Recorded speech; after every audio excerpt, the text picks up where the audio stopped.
আপনারা দেখছেন একুশে টেলিভিশন।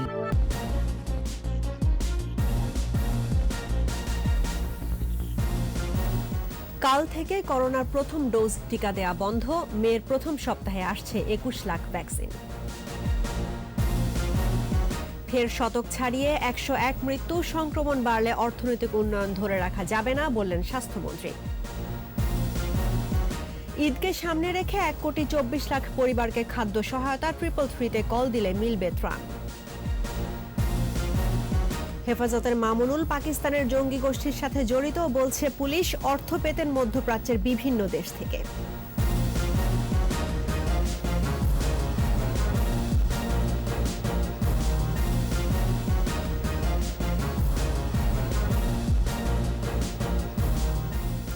শুনছিলেন ফার্স্ট সিকিউরিটি ইসলামী ব্যাংক লিমিটেড সংবাদ শিরোনাম। আমন্ত্রণ জানাচ্ছি রাত ১১টার একুশে সংবাদে। আপনাদের সঙ্গে আছি রাহনুমা রাহি। দর্শক, একুশে টেলিভিশনের সংবাদ একই সাথে সরাসরি দেখতে পাবেন আমাদের ফেসবুক পেজ www.facebook.com/2124 অনলাইনে। Mega spider ceiling fan, mega বাতাসে শান্তির পরশ। এছাড়া সংবাদে আরও থাকছে: ভারতে বাড়ছে করোনা, আক্রান্ত ১,৬৯,০০,০০০, তীব্র অক্সিজেন সংকট।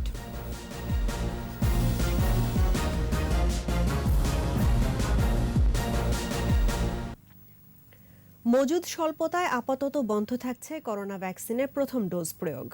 স্বাস্থ্য অধিদপ্তরের কোভিড-19 ভ্যাকসিন ব্যবস্থাপনা টাস্ক ফোর্স কমিটির সদস্য সচিব ডাক্তার মোহাম্মদ শামসুল হকের সই করা বিজ্ঞপ্তিতে জানানো হয়, ২৬ এপ্রিল থেকে পরবর্তী নির্দেশ না দেওয়া পর্যন্ত নতুন করে কাউকে টিকা দেওয়া হবে না। তবে যারা প্রথম ডোজ দিয়েছেন তাদের দ্বিতীয় ডোজ নির্ধারিত সময় অনুযায়ী চলবে। মে মাসের প্রথম সপ্তাহে সেরামের ২০ লাখ টিকা পাচ্ছে বাংলাদেশ। এছাড়া কোভ্যাক্স থেকে আরও ১ লাখ টিকা পাওয়া যাবে। রোববার স্বাস্থ্য অধিদপ্তরের মহাপরিচালক অধ্যাপক আবুল বাশার খুরশিদ আলম সাংবাদিকদের এই কথা বলেন। আরও জানাচ্ছেন দীপু সারওয়ার। এবছর ফেব্রুয়ারির প্রথম সপ্তাহে টিকা কার্যক্রম শুরু করে বাংলাদেশ। ভারতের সেরাম ইনস্টিটিউটের সঙ্গে চুক্তি অনুযায়ী এরই মধ্যে মিলেছে ৭০ লাখ ডোজ টিকা। আরও পাওয়া যাবে ২,৩০,০০,০০০ ডোজ। তবে শনিবার বেক্সিমকোর ব্যবস্থাপনা পরিচালক নাজমুল হাসান পাপন বলেন, টিকা আনার জন্য সরকারকে জোরালো পদক্ষেপ নিতে হবে। অলরেডি সেকেন্ড ডোজের কিন্তু শর্টেজ হয়ে যাবে সামনে কাজে আমাদের এটা ইমিডিয়েটলি দিতে হবে। পাপনের এই বক্তব্য নিয়ে চলা আলোচনার মধ্যেই রোববার ২০ লাখ টিকা মে মাসে আসবে বলে জানালেন স্বাস্থ্য অধিদপ্তরের মহাপরিচালক। এছাড়া কোভ্যাক্সের মাধ্যমে ফাইজারের ১ লাখ টিকা পাওয়া যাবে বলেও জানান তিনি। ফাইজারের আমাদের ১ লক্ষ ডোজ দেবার কথা। অ্যাস্ট্রাজেনিকা টিকাটাই আমরা আশা করছি যে আমাদের যে ঘাটতির যেটুকু সম্ভাবনা ২০ লাখ ডোজ আমাদেরকে বেক্সিমকোর তাদের উচ্চতন মহল আমাদেরকে জানিয়েছে যে তারা আমাদেরকে এই টিকাটা এর মধ্যে এনে দেবে। দেশে ভারতের ভেরিয়েন্টের উপস্থিতি আছে কিনা জানতে চান সাংবাদিকরা। আমাদের দেশে ভারতীয় ভেরিয়েন্টটা শনাক্ত হয়েছে এরকম তথ্য এই মুহূর্তে আমার কাছে নেই। এদিকে চীনের উপহারের ৫ লাখ টিকা পাবে বাংলাদেশ। তবে টিকা প্রয়োগের ব্যাপারে সিদ্ধান্ত নেবে কোভিড-১৯ বিষয়ক জাতীয় কমিটি। ডিজি ড্রাগের কাছে দেওয়া হয়েছে, উনি অ্যাপ্রুভ করে দিবেন। আর অনুমোদন দেওয়া মানে এই না যে এই টিকা আমরা দিয়ে দেবো এখনই।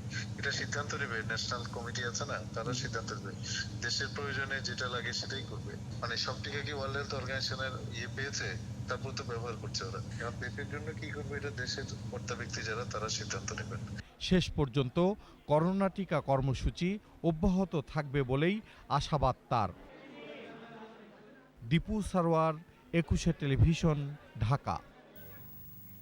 যথাসময়ে করোনার টিকা পাওয়া যাবে বলে আশ্বস্ত করেছেন সড়ক পরিবহন ও সেতু মন্ত্রী ওবায়দুল কাদের।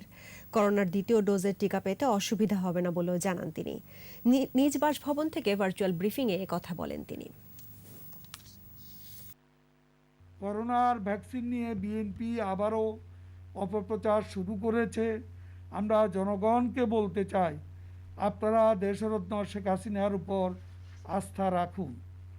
প্রথম ডোজের মতো দ্বিতীয় ডোজের ভ্যাকসিনও যথাসময়ে জনগণ গ্রহণ করতে পারবে ইনশাল্লাহ। সরকার সর্বাত্মক চেষ্টা চালিয়ে যাচ্ছে করোনার দ্বিতীয় ডোজ সংগ্রহে যাতে কোনো প্রকার সংকট সৃষ্টি না হয়। আবারও ১০০-র ওপরে মৃত্যুর সংখ্যা, ২৪ ঘন্টায় মারা গেছে ১০১ জন। স্বাস্থ্য অধিদপ্তরের নিয়মিত সংবাদ বিজ্ঞপ্তিতে জানানো হয়েছে, এ নিয়ে মোট মৃতের সংখ্যা ছাড়ালো ১১,০০০। নতুন শনাক্ত হয়েছে ২,৯২২ জন। রিপোর্টে আরও জানাচ্ছেন মোহাম্মদ নুর নবী। মহামারীতে মৃত্যুর সংখ্যা গেল ২ সপ্তাহে ৩ অঙ্কের ঘরেই উঠানামা করছে। স্বাস্থ্য অধিদপ্তর জানিয়েছে ২৪ ঘন্টায় ১০১ জন মারা গেছে। মৃতদের ৫২ জন পুরুষ আর ৪৯ জন নারী। ৬০-এর উপরে বয়সসীমায় মারা গেছে ৬৫ জন, ৫০ থেকে ৬০ বছর বয়সী ১৮ জন। মারা যাওয়াদের 54 জনেই ঢাকায়, এরপরে 23 জন চট্টগ্রামে মারা গেছে। এ নিয়ে দেশে করোনায় মারা গেল ১১,০৫৩ জন। মৃত্যুর হার ১.৪৮ কমেছে নমুনা পরীক্ষার সংখ্যা। সারা দেশে ৩৫০ পরীক্ষাগারে সংগৃহীত ২১,৪৪৮টি নমুনার বিপরীতে নতুন শনাক্ত হয়েছে ২৯২২ জন। শনাক্তের হার ১৩.৩৩%, জানিয়েছে স্বাস্থ্য অধিদপ্তর। সীমিত পরিসরে দোকানপাট খোলা ও গণপরিবহন চালু হচ্ছে। এ অবস্থায় জনগণকে কঠোরভাবে স্বাস্থ্যবিধি মেনে চলতে আহ্বান জানানো হয়েছে স্বাস্থ্য অধিদপ্তরের ভার্চুয়াল ব্রিফিংয়ে। এই অবস্থায় জনগণকে কঠোর স্বাস্থ্যবিধি কিন্তু আসলে মেনে চলতেই হবে। সম্মানিত ব্যবসায়িক যারা আছেন তাদের পণ্য বিক্রয় অবশ্যই কঠোরভাবে নো মাস্ক নো সার্ভিস মেনে চলতেই হবে। সঠিকভাবে মাস্ক পরা এবং মাস্কটাকে সঠিকভাবে ব্যবহার করে তারপর সঠিকভাবে ফেলে দেওয়া, এই জিনিসগুলো যেন সবাই আমরা সঠিকভাবে পালন করি। সংক্রমণ নিয়ন্ত্রণে ভ্যাকসিন একটিমাত্র পথ উল্লেখ করে ব্রিফিংয়ের নির্দেশনা দেওয়া হয়েছে মাস্ক ছাড়া ঘরের বাইরে না আসার এবং ৬ ফুট শারীরিক দূরত্ব বজায় রাখার। আমাদের কিন্তু আইসিইউ সংখ্যা কিন্তু ১,০৬৮টি এবং বর্তমানে বাংলাদেশে এই ১,০৬৮টির মধ্যে ৭৪৬ জন রোগী ভর্তি আছেন। ৩২০টি বেড আমাদের খালি আছে। তাহলে এই ৭৪৬ জন যে রোগী ভর্তি আছেন তারা সবাই কিন্তু মুমূর্ষু এবং মরণাপন্ন রোগী। এটা আমাদেরকে কিন্তু খেয়াল রাখতে হবে। মোহাম্মদ নুরুন নবী, ২১শে টেলিভিশন, ঢাকা। স্বাস্থ্যবিধির প্রতি উদাসীনতায় করোনার দ্বিতীয় তরঙ্গ আঘাত এনেছে। এমন পরিস্থিতি থেকে শিক্ষা নিতে না পারলে তৃতীয় তরঙ্গ ঠেকানো যাবে না। বিশ্ব ম্যালেরিয়া দিবসের ভার্চুয়াল আলোচনায় এই সতর্কবার্তাই দিলেন স্বাস্থ্যমন্ত্রী জাহিদ মালেক। মন্ত্রী বলেন, করোনার সংক্রমণ বাড়লে অর্থনৈতিক উন্নয়নও ধরে রাখা যাবে না। মোহাম্মদ নুর নবীর আরও একটি রিপোর্ট। বিশ্ব ম্যালেরিয়া দিবসে আমাদের গন্তব্য ম্যালেরিয়া মুক্ত বাংলাদেশ শিরোনামে ভার্চুয়াল আলোচনার আয়োজন করে স্বাস্থ্য অধিদপ্তর। মূল প্রবন্ধে বলা হয় ২০৩০ সালের মধ্যে ম্যালেরিয়া শূন্যে নামিয়ে আনতে চায় বাংলাদেশ। এরই মধ্যে উল্লেখযোগ্য অর্জন হলো বাংলাদেশে ম্যালেরিয়া সংক্রমণ কমেছে ৯৩%, আর মৃত্যুর হার কমেছে ৯৪%, আর ম্যালেরিয়া মুক্ত হয়েছে ৫১টি জেলা। This is outstanding success. Well done, Bangladesh. তবে ৩ পার্বত্য জেলা এবং ময়মনসিংহ সহ ১৩টি জেলায় এখনও ম্যালেরিয়া পরিস্থিতি উদ্বেগজনক। এছাড়াও ভারত ও মিয়ানমারের সীমান্তবর্তী এলাকায় প্রান্তিক জনগোষ্ঠীর মধ্যেও এ রোগের সংক্রমণ দেখা যাচ্ছে। যেহেতু এটা একটা কন্টিনিউয়াস প্রসেস, কারণ এখানে বিরামের কোনো সুযোগ নেই। এই রোগটাকে নির্মূল করতে হলে পরে আমাদের যথেষ্ট পরিমাণে ফান্ডিং এবং যথেষ্ট পরিমাণে সাপোর্ট লাগবে। করোনা মহামারীর মধ্যেও ম্যালেরিয়া নিয়ন্ত্রণ সহ অন্যান্য স্বাস্থ্য কর্মসূচি চালু রয়েছে, জানানো হয় আলোচনা সভায়। কথা হয় করোনা পরিস্থিতি মোকাবেলার কৌশল নিয়েও। থার্ড মিউটেন্ট যেটা ভারতে ধরা পড়ছে, স্থলবন্দর করে আরো শক্তিশালী করতে হবে। করোনার দ্বিতীয় ঢেউ নিয়েও কথা বলেন স্বাস্থ্যমন্ত্রী। সকলেই মনে করেছিল যে করোনা চলে গেছে, কিন্তু করোনা তো চলে যায়নি। আবার দেখেন কিভাবে করোনা বাউন্স ব্যাক করেছে। সেই উদাসীনের যখনই হয়েছে তখনই করোনা ভাইরাসের আবারও প্রকোপ বৃদ্ধি পেয়েছে। সেকেন্ড ওয়েভ যদি কেন আসলে এই বিষয়টি আমরা জানি, তাহলে আমরা থার্ড ওয়েভ থেকে আমরা নিজেদেরকে রক্ষা করতে পারব। সরকারের সাম্প্রতিক উদ্যোগে করোনা সংক্রমণ ও মৃত্যুর সংখ্যা কমে আসছে বলেও জানান স্বাস্থ্যমন্ত্রী। অভিজ্ঞতা থেকে আমরা শিক্ষা গ্রহণ না করি, তাহলে পরে করোনা মহামারী বারবার আমাদেরকে আক্রমণ করবে। মোহাম্মদ নুরুন নবী, ২১শে টেলিভিশন, ঢাকা। শুধু নিম্নবিত্ত নয়, প্রয়োজন হলে করোনায় ক্ষতিগ্রস্ত যে কেউ 333-তে কল দিয়ে ত্রাণ সহায়তা পাবেন। সংবাদ সম্মেলনে এ তথ্য জানান দুর্যোগ ও ত্রাণ প্রতিমন্ত্রী ডাক্তার এনামুর রহমান। জানান, করোনার দ্বিতীয় তরঙ্গে কর্মহীন মানুষের সহায়তায় এ পর্যন্ত প্রায় ৬০০ কোটি টাকা বরাদ্দ দেওয়া হয়েছে। দেশে খাদ্য মজুদে কিছু ঘাটতি থাকলেও ত্রাণ সংকট হবে না বলে জানান প্রতিমন্ত্রী। তৌহিদুর রহমানের রিপোর্ট। করোনার দ্বিতীয় তরঙ্গে স্বাস্থ্য ঝুঁকির পাশাপাশি বাড়ছে অর্থনৈতিক চ্যালেঞ্জ। সার্বিক সংকট কঠিন করে তুলছে প্রান্তিক মানুষের জীবনযাত্রা। এই অবস্থায় ত্রাণ ও দুর্যোগ মন্ত্রণালয় প্রধানমন্ত্রীর তহবিল থেকে এবারও ৩৫ লাখ পরিবারকে ২৫০০ টাকা করে বিতরণ করছে। ৫৭৪ কোটি ৯,২৭,০০০ টাকা বরাদ্দ হয়েছে। এখানে সরকার বলতে দুর্যোগ ব্যবস্থাপনা ও ত্রাণ মন্ত্রণালয় বরাদ্দটা বলা হয়েছে। ত্রাণ প্রতিমন্ত্রী জানান, ঈদকে সামনে রেখে ১০ কেজি চালের সাথে ডাল, চিনি, তেল সহ মোট ১৭ কেজি ওজনের খাদ্য সামগ্রী দেয়া হবে। এ কার্যক্রমের আওতায় ১,২৪ লাখ পরিবার খাদ্য সহায়তা পাবে। মাননীয় প্রধানমন্ত্রী একটা নির্দেশনা দিয়েছেন যে অনেকেই মধ্যবিত্তরাও দরিদ্র সীমার মধ্যে চলে আসবে করোনা সংকটের কারণে, তারা হয়তো লজ্জায় বলতে পারবে না। সেই জন্য আমরা 333 নাম্বারটি আমরা প্রচার করছি যে কেউ খাদ্য কষ্টে থাকলে 333-তে ফোন করলে তাকেও এই তালিকাভুক্ত করে খাদ্য সহায়তা দেওয়া হবে। সরকারি গুদামে গত বছরের চেয়ে শস্য মজুদ কম থাকলেও আমদানি করা হচ্ছে বলে জানান প্রতিমন্ত্রী। গত বছরের তুলনায় এবার মজুদ আমাদের কম, কিন্তু ইতিমধ্যে সরকার সেটা কাটিয়ে উঠেছেন। ইতিমধ্যে ভারত থেকে আমাদের মজুদ ৫ লক্ষ মেট্রিক টন ছাড়িয়ে গেছে এবং ভারত থেকে আরও ৫.৫ লক্ষ মেট্রিক টন চাল আমদানি করা হয়েছে। শিল্প কারখানা খোলা আছে, তাই এবছর কর্মহীন মানুষের সংখ্যা কম বলে জানান ত্রাণ সচিব। গার্মেন্টস এবং ইন্ডাস্ট্রিগুলো খোলা থাকাতে এবার কিন্তু গতবারের সে কর্মহীন সংখ্যাটা কম। তৌহিদুর রহমান, একুশে টেলিভিশন, ঢাকা। হেফাজত নেতা মামুনুল হক পাকিস্তানের জঙ্গি গোষ্ঠীর সাথে জড়িত। আর সাম্প্রদায়িকতা ও ভারত বিরোধী রাজনীতির জন্য তার হেফাজত ফান্ডে টাকা আসত পাকিস্তান, কাতার, দুবাই সহ বিভিন্ন দেশ থেকে। 7 দিনের রিমান্ডে মামুনুলকে জিজ্ঞাসাবাদে এমন তথ্য পাওয়ার কথাই জানালেন ঢাকা মহানগর পুলিশের তেজগাঁও জোনের ডিসি। এদিকে হেফাজতে তান্ডবের সাথে জড়িতদের ছাড় নেই বলে আবারও মন্তব্য করেছেন স্বরাষ্ট্রমন্ত্রী। দীপু সারওয়ারের আরও একটি রিপোর্ট। গত 18 এপ্রিল দুপুর 1:45টার দিকে রাজধানীর মোহাম্মদপুরের জামিয়া রহমানিয়া আরাবিয়া মাদ্রাসায় অভিযান চালিয়ে হেফাজত নেতা মামুনুল হককে গ্রেপ্তার করে পুলিশ। 19 এপ্রিল মামুনুলকে আদালতে নেওয়া হয়। 7 দিনের রিমান্ড চেয়ে আবেদন করে পুলিশ। আদালত শুনানি শেষে 7 দিনেরই রিমান্ড মঞ্জুর করেন। জিজ্ঞাসাবাদে মামুনুল দেশ ও দেশের বাইরের যোগাযোগ নিয়ে গুরুত্বপূর্ণ তথ্য দেয় বলে জানান ঢাকা মহানগর পুলিশের তেজগাঁও জোনের উপকমিশনার হারুন অর রশিদ। তার সাথে পাকিস্তানি একটা জঙ্গি গোষ্ঠীর সরাসরি জড়িত এবং সেটা লিয়াজু মেনটেন করতেন তার আপন ভগ্নিপতি নিয়ামতুল্লাহ। মামুনুলের টাকার উৎস নিয়েও কথা বলেন তিনি। তার মোবাইলে বিভিন্ন দেশ থেকে, অর্থাৎ কাতার, দুবাই, পাকিস্তান, অনেক দেশ থেকে প্রচুর পরিমাণ টাকা আসছে। এই টাকাগুলি তার মোবাইলের মাধ্যমে সে বিকাশে টাকাগুলি নিয়েছে, সে তথ্যটা আমরা পেয়েছি।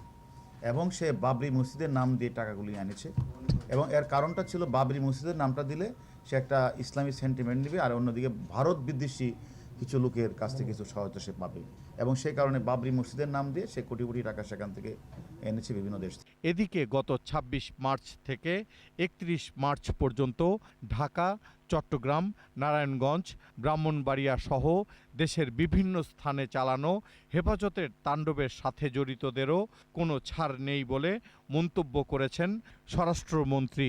ঢাকা মহানগর উত্তর আওয়ামী লীগ আয়োজিত এক অনুষ্ঠানে অংশ নিয়ে এ মন্তব্য করেন তিনি। আমি মনে করি হেফাজতের যারা নাকি এই ভুল কাজটি করেছেন, যারা অগ্নিসংযোগ করেছেন, যারা ভাঙচুর করেছেন, যাদের জন্য আজকে নিরীহ কতগুলি জীবন চলে গিয়েছে, তাদের শাস্তি তাদের ভোগ করতেই হবে। দীপু সারওয়ার, একুশে টেলিভিশন, ঢাকা।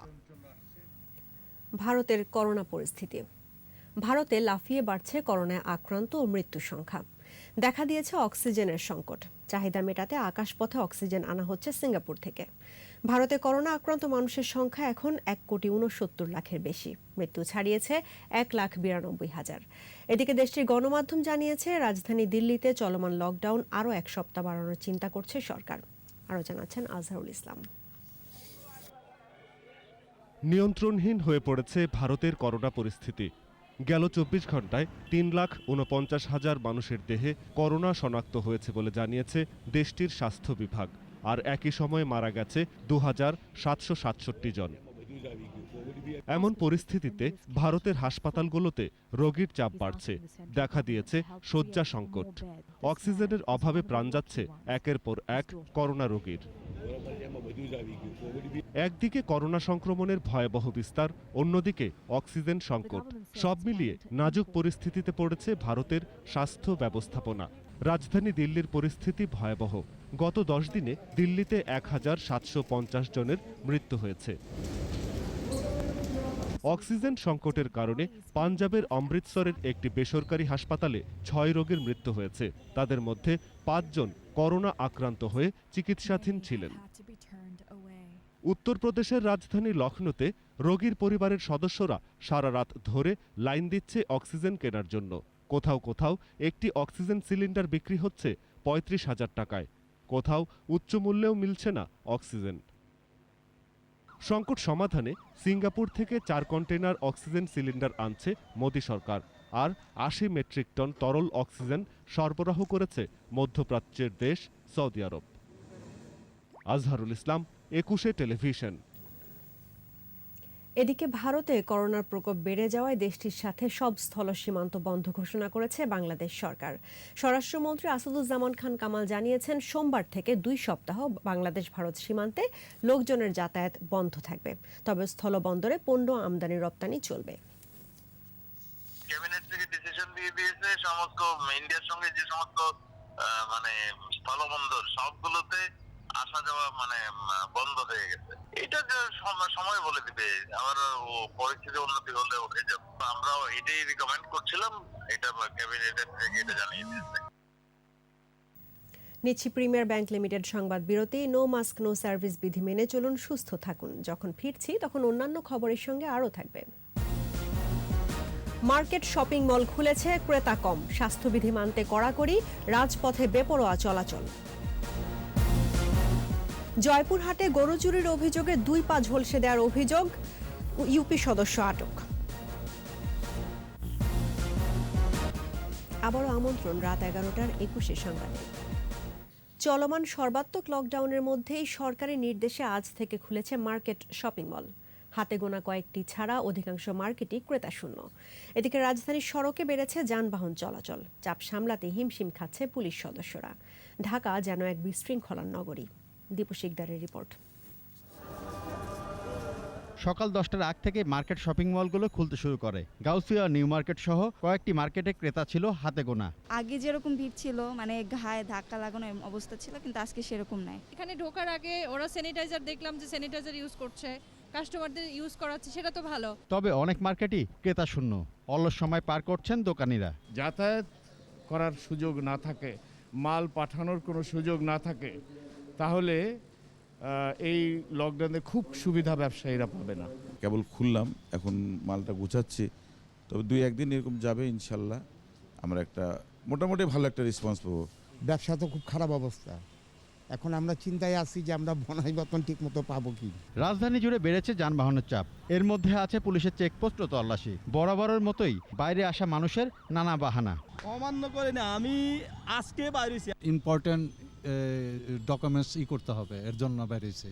সমাজের দূরত্ব নাই, দূরত্ব তো এখন অনেকেরই নেই। এখন তো যে আমরা যে ঢিলাঢালা হয়েছে দিয়ে আমরা বেরোচ্ছি, আসলে থুতু ফেলছি এখানে, এই কারণে মাস্কটা খুইলা পকেটে নিয়েছি। এখনো মানুষকে সচেতন করার চেষ্টা করছে পুলিশ, অনেককে পরিয়ে দেওয়া হচ্ছে মাস্ক। তো তাদের মধ্যে আমরা স্ক্রিনিং করে নিশ্চিত করা যে অপ্রয়োজনে কে বেরোচ্ছে বা প্রয়োজনে কে বেরোচ্ছে, বিভিন্ন পেশার মানুষ। তো এই স্ক্রিনিং করাটাই আমাদের জন্য সবচেয়ে বড় চ্যালেঞ্জ। একদিকে সড়কে গাড়ি ও মানুষের চাপ, অন্যদিকে স্বাস্থ্যবিধি উপেক্ষা, সব মিলিয়ে ঢাকা যেন এক শৃঙ্খলাহীন মহানগর। Dipu Sikdar, 21 television, Dhaka. Shopping mall ও দোকানপাট খুলে দেওয়ায় ভিড় বেড়েছে সড়ক, মহাসড়ক ও ফেরিঘাটে। ব্যবসা প্রতিষ্ঠানে উপেক্ষিত স্বাস্থ্যবিধি। ময়মনসিংহে লকডাউনের মধ্যে বিপণী বিতান, শপিং মল ও দোকানপাট খুলে দেয় সড়কে বেড়েছে সাধারণ মানুষ সহ যানবাহন। ব্যবসা প্রতিষ্ঠানে স্বাস্থ্যবিধি মানা হচ্ছে না। আইন শৃঙ্খলা বাহিনীর সদস্যদের তৎপরতাও নেই।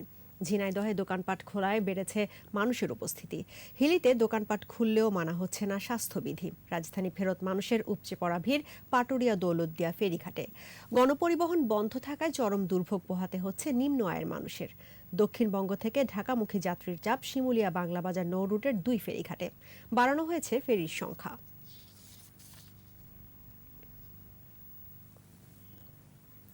সরকার 2000 অসচ্ছল সংবাদকর্মীকে নগদ অর্থ সহায়তা দেবে, জানিয়েছেন তথ্যমন্ত্রী ডক্টর হাসান মাহমুদ। নিজ মন্ত্রণালয়ের সভাকক্ষে সাংবাদিক কল্যাণ ট্রাস্টি বোর্ডের জরুরি সভা শেষে তিনি কথা জানান। সভায় তথ্য সচিব, প্রধান তথ্য অফিসার সহ বোর্ডের সদস্যরা, ফেডারেল সাংবাদিক ইউনিয়ন ও ঢাকা সাংবাদিক ইউনিয়নের প্রতিনিধিদের সভায় উপস্থিত ছিলেন। জীবন ও জীবিকার সমন্বয়ে রেখে সরকার স্বাস্থ্যবিধি নিশ্চিত করার শর্তে লকডাউন শিথিল করছে বলে জানান তথ্যমন্ত্রী। দলমত নির্বিশেষে সব মত এবং পথের সাংবাদিককে অন্তর্ভুক্ত করে প্রায় 3,500 সাংবাদিককে প্রথম দফা সহায়তা দেওয়া হয়েছে।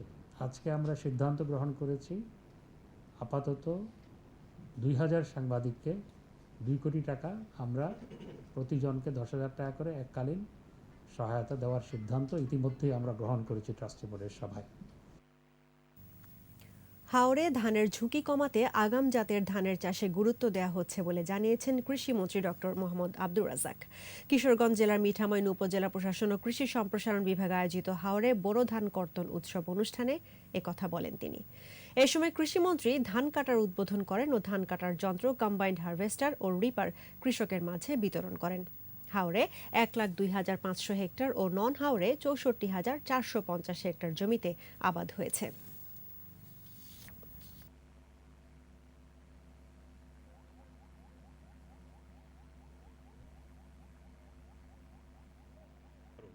মাধ্যমে 3,000 কোটি টাকার এই প্রকল্পের মাধ্যমে সারা বাংলাদেশে আমরা ধান কাটার মেশিন, ধান লাগানোর মেশিন, ধান শুকানোর মেশিন এগুলো দিচ্ছি। ধান গবেষণা ইনস্টিটিউটের বিজ্ঞানীরা জাত উদ্ভাবন করেছে। দ্রুত গতিতে যদি এগুলো আমরা এই এলাকায় দিতে পারি, ইনশাল্লাহ হাওর এলাকার ধানের উৎপাদন অনেকাংশে বেড়ে যাবে। স্বাস্থ্যবিধি না মেনে দোকান খুললে তাদের বিরুদ্ধে কঠোর ব্যবস্থা নেওয়ার হুঁশিয়ারি দিয়েছেন ঢাকা উত্তরের মেয়র আতিকুল ইসলাম। সেনাবাহিনী আর্মি কনফারেন্স রুমে হাতিরঝিল এলাকায় জলাবদ্ধতা সমস্যার সমাধানে করণীয় নির্ধারণের সভায় উত্তরের মেয়র বলেন, করোনায় প্রকোপ বেড়ে যাওয়ায় কঠোরভাবে স্বাস্থ্যবিধি মেনে চলতে হবে। স্বাস্থ্যবিধি মেনে দোকান না খুললে ভ্রাম্যমাণ আদালতের মাধ্যমে শাস্তি নিশ্চিত করা হবে বলেও জানান তিনি। প্রয়োজনে দোকান বন্ধ করে দেওয়া হবে বলেও জানান তিনি। এবং মোবাইল কোর্ট যদি গিয়ে দেখে যদি কোনো দোকান সেই ধরনের স্বাস্থ্যবিধি মেনে দোকান চালু রেখেছে, স্বাস্থ্যবিধি যদি না মেনে দোকান চালু রাখে, অবশ্যই সেই দোকান বন্ধ করে দেওয়া হবে এবং তাকে সব ধরনের জেল জরিমানা যা থাকে সবই তাকে দিব আমরা। জয়পুরহাটে গরু চুরির অভিযোগে রিকশা চালক তোতা মিয়ার 2 পা ঝলসে দেওয়ার অভিযোগ পাওয়া গেছে। এই ঘটনায় মামলা হলে পুলিশ প্রধান আসামি বম্বু ইউনিয়ন পরিষদের সদস্য রফিকুল ইসলামকে গ্রেফতার করে জেল হাজতে পাঠিয়েছে। জয়পুরহাট প্রতিনিধি SM শফিকুল ইসলামের রিপোর্ট, জানাচ্ছেন রত্নাজমান। গরু চুরির অভিযোগে ঝলসে দেয়া 2 পা নিয়ে হাসপাতালের বিছানায় এখন কাতরাচ্ছেন রিকশা চালক তোতা মিয়া। শনিবার সন্ধ্যায় স্থানীয় ইউপি সদস্য রফিকুল ইসলাম তোতা মিয়াকে এক ব্যক্তির গরু চুরির বিষয়ে জিজ্ঞাসাবাদ করেন। পরে মধ্যরাতে তাকে ডেকে নিয়ে স্বীকারোক্তি আদায়ের চেষ্টা করে। এক পর্যায়ে গাছের সাথে বেঁধে সিগারেটের ছ্যাঁকা দিয়ে নির্যাতন চালায়। পরে তার কোমর থেকে 2 পা দাহ্য পদার্থ ঢেলে আগুন দিলে জ্ঞান হারান তোতা মিয়া। মানে গরু চুরির মিথ্যা অপরাধে আমার গায়ে পেট্রোল ঢালে দিয়ে আগুন জ্বালিয়ে দিয়ে হাত বাঁধে মারে পিতা আমাকে চিৎকার দিয়ে আমার খুবই কষ্ট দিয়ে, তার আমি বিচার চাই। ভোরে মুমূর্ষু অবস্থায় জেলা আধুনিক হাসপাতালে ফেলে পালিয়ে যায় তারা। তার রাইট লেগে আমরা 8% বার্ন পেয়েছি এবং লেফট লেগে তার 3 to 4% বার্ন পেয়েছি, যা কিনা পার্সিয়াল থিকনেস সুপারফিশিয়াল বার্ন ছিল। এ ঘটনায় জয়পুরহাট সদর থানায় তোতা মিয়ার স্ত্রী, ইউপি সদস্য রফিকুল ইসলাম সহ আরও 6-7 জনের বিরুদ্ধে মামলা করেন। এই ঘটনার সাথে আমরা আরও জানতে পেরেছি 5-6 জন আরও জড়িত আছে। আমরা প্রত্যেককে গ্রেপ্তারপূর্বক আইনের আওতায় আনবো এবং দৃষ্টান্তমূলক শাস্তির আমরা ব্যবস্থা নেব। রফিকুল ইসলামকে গ্রেপ্তার করে আদালতে পাঠায়। আদালত তাকে জেল হাজতে পাঠানোর নির্দেশ দেন।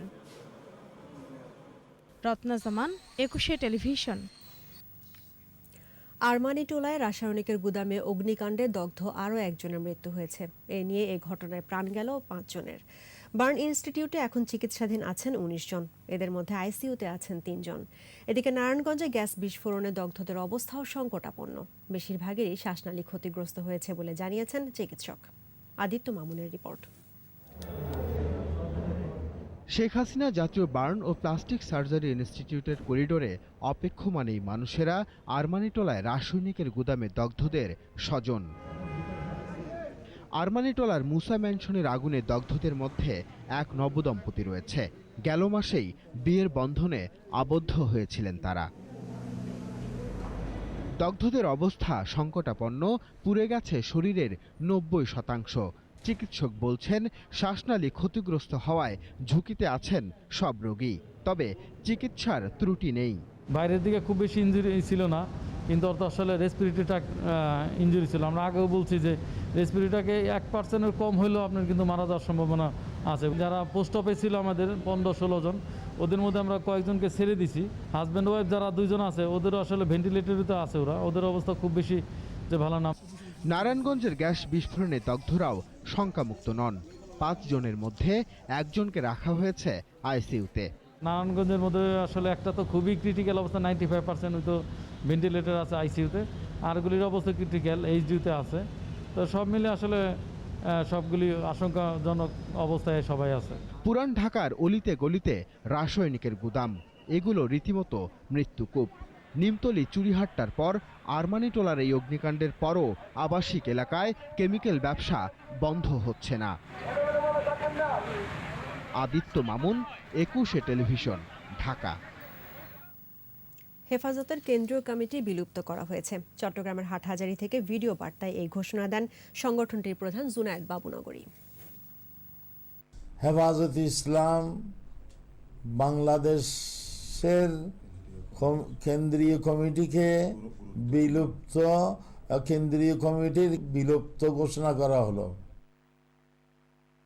আবারও প্রিমিয়ার ব্যাংক লিমিটেড সংবাদ বিরতি। নো মাস্ক নো সার্ভিস বিধি মেনে চলুন, সুস্থ থাকুন। যখন ফিরছি তখন অন্যান্য খবরের সঙ্গে আরও থাকবে। সপ্তাহের শুরুতে পুঁজিবাজারের সূচক ঊর্ধ্বমুখী, বেড়েছে লেনদেন।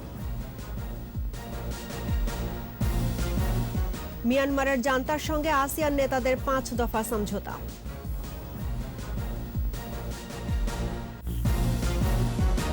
আমন্ত্রণ আবারও রাত 11টার 21 সংবাদে।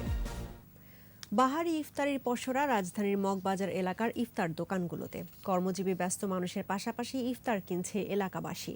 তবে ক্রেতা সমাগম বাড়লে মানা যাচ্ছে না স্বাস্থ্যবিধি। দোকানিরা বলছে স্বাস্থ্যবিধি মানতে উদ্বুদ্ধ করছেন তারা। মফিউর রহমানের রিপোর্ট। রাজধানীর মগবাজার এলাকা, রাস্তা জুড়ে গাড়ি, রিকশা আর মানুষের জট। মাস্ক ব্যবহার করছেন না অনেকেই। সময় গড়ানোর সাথে সাথে ভিড় বাড়ছে ইফতার দোকানগুলোতে, তবে অনেকটাই উপেক্ষিত স্বাস্থ্যবিধি। হাকডাক আর বাহারি ইফতারি বিক্রিতে ব্যস্ত দোকানিরা। বলছে করোনায় এবছর দোকান খুলতে পারলেও বেচা বিক্রি কম। স্বাস্থ্যবিধি মানতে ক্রেতাদের উদ্বুদ্ধ করছেন বলেও জানান তারা। সরকার যেভাবে নির্দেশ দিচ্ছে এভাবে চেষ্টা করতেছে চালানোর জন্য। এখানে বিরিয়ানি আইটেম, হালিম আইটেম, ইফতার আইটেম 3 আইটেমই সমানভাবে বিক্রি হচ্ছে। ক্রেতা আশেপাশের বাসাবাড়ির লোকজন, এরাই অফিস আদালত সব বন্ধ, লোক আছে, লোক দিয়ে পার্সেল পাঠাই দিই। তবে ক্রেতারা বলছেন বেশিরভাগ দোকানেই স্বাস্থ্যবিধি মানা হচ্ছে না। এটা তো স্বাস্থ্যবিধি মানার কোনো সিস্টেম না, মানুষ গিজি করতেছে এই জায়গায়। সময় স্বল্পতা আর স্বাদে ভিন্নতা আনতে দোকান থেকে ইফতার কেনা হয় বলে জানান তারা। আমি বাইরে ছিলাম, তো আমার ওয়াইফাই বাইরে ছিল, বাসায় আসতে লেট হয়েছে, এই জন্য এটা এখান থেকে নিচ্ছি। ভেরিয়েশনের জন্য আসলে দোকানের ইফতারটা। দোকানের ইফতার স্বাদে ভিন্নতা যোগ করলেও সংগ্রহ করতে স্বাস্থ্য ঝুঁকি থাকে বলেও জানান ক্রেতারা। মফিউর রহমান, 21 টেলিভিশন, ঢাকা। এ পর্যায়ে ব্যবসা বাণিজ্যের খবর।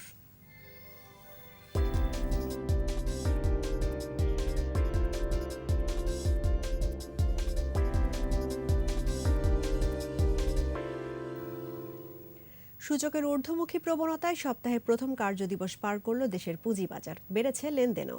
রোববার ডিএসইতে লেনদেন হওয়া ৩৫৭টি প্রতিষ্ঠানের মধ্যে দর বেড়েছে ২০১টির, কমেছে ৭৮টির, আর অপরিবর্তিত ছিল ৭৮টির দর। ডিএসইর প্রধান সূচক ডিএসইএক্স ৬৩ পয়েন্ট বেড়ে উঠে আসে ৫,৪৯৮ পয়েন্টে। দিন শেষে ডিএসইতে লেনদেনের পরিমাণ দাঁড়ায় ১,১৮৮ কোটি ৮৬ লাখ টাকা। সূচক বেড়েছে অপর স্টক এক্সচেঞ্জ সিএসইতেও। লেনদেন হয়েছে ৬২ কোটি ৮৪ লাখ টাকা শেয়ার ও মিউচুয়াল ফান্ড। আর এরই সঙ্গে শেষ করছি রাত ১১টার ২১ সংবাদ। তবে যাবার আগে ফার্স্ট সিকিউরিটি ইসলামী ব্যাংক লিমিটেড সংবাদ শিরোনামগুলো জানাবো আরও একবার। কাল থেকে করোনার প্রথম ডোজ টিকা দেয়া বন্ধ। মের প্রথম সপ্তাহে আসছে ২১ লাখ ভ্যাকসিন। ফের শতক ছাড়িয়ে ১০১ মৃত্যু। সংক্রমণ বাড়লে অর্থনৈতিক উন্নয়ন ধরে রাখা যাবে না, বললেন স্বাস্থ্যমন্ত্রী। ঈদকে সামনে রেখে ১,২৪ লাখ পরিবারকে খাদ্য সহায়তা। 333-তে কল দিলে মিলবে ত্রাণ। হেফাজতের মামুনুল পাকিস্তানের জঙ্গি গোষ্ঠীর সাথে জড়িত, বলছে পুলিশ। অর্থ পেতেন মধ্যপ্রাচ্যের বিভিন্ন দেশ থেকে।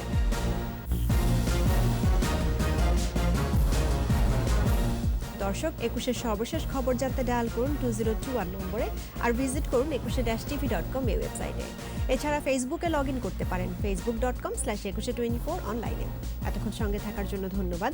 আমাদের পরবর্তী সংবাদ রাত ১টায় দেখার আমন্ত্রণ রইল। স্বাস্থ্যবিধি মেনে চলুন, সুস্থ থাকুন, ২১-এর সঙ্গেই থাকুন।